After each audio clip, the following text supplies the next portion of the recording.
ওইদিকে যাচ্ছে লালগোলা প্যাসেঞ্জার, আর এই মাঝখান দিয়ে এখন ঢুকছে, দেখাবো। এই হচ্ছে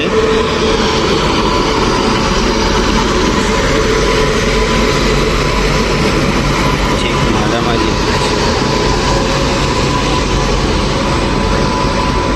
লালগোলা প্যাসেঞ্জার 2 নম্বরে ঢুকেছে।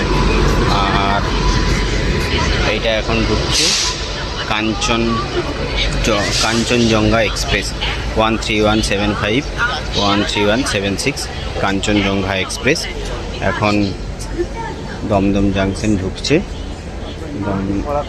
দমদম জাংশনের মাঝ লাইন দিয়ে, অর্থাৎ মেন লাইন দিয়ে এখন কাঞ্চনজঙ্ঘা এক্সপ্রেস শিয়ালদা স্টেশনের দিকে যাচ্ছে।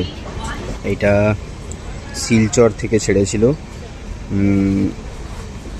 মানে যদিও কাঞ্চনজঙ্ঘা এক্সপ্রেসকে শিয়ালদা শিলচর কাঞ্চনজঙ্ঘা এক্সপ্রেসই বলা হয়, কিন্তু বেশিরভাগ ক্ষেত্রে আমরা নিউ জলপাইগুড়ি যাওয়ার জন্যই মনে রাখি। আর শিলচর থেকে ছেড়েছিল সকাল 11:35 আগের দিনে।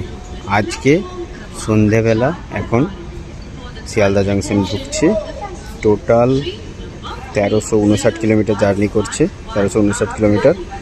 আর বেশিক্ষণ লেট নেই, 1 ঘন্টার মতন লেটে চলছে 1359 কিলোমিটার জার্নিতে।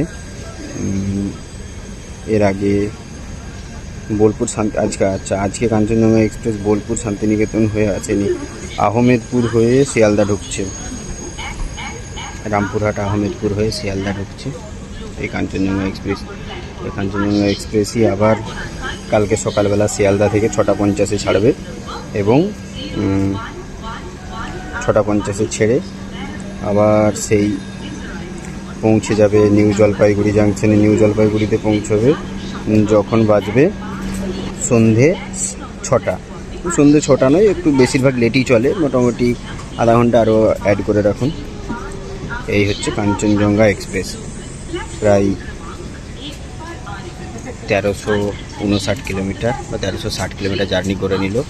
ঠিক আছে, এই কাঞ্চনজঙ্ঘা এক্সপ্রেস এখন।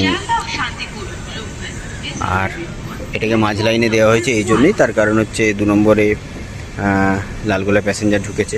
অনেক সময় 4 নম্বরেও দেওয়া হয়, কিন্তু যেহেতু শিয়ালদা যাবে তাই মাঝ লাইনে দিয়ে দিয়েছে। না হলে কলকাতা স্টেশনে যদি কোনো ট্রেন হতো তাহলে 2 নম্বরে, এই 4 নম্বরেই দিত। কিন্তু 4 নম্বরে না দেওয়ার আরও একটা কারণ হচ্ছে 4 নম্বরে অন্য একটা লোকাল দিয়েছে।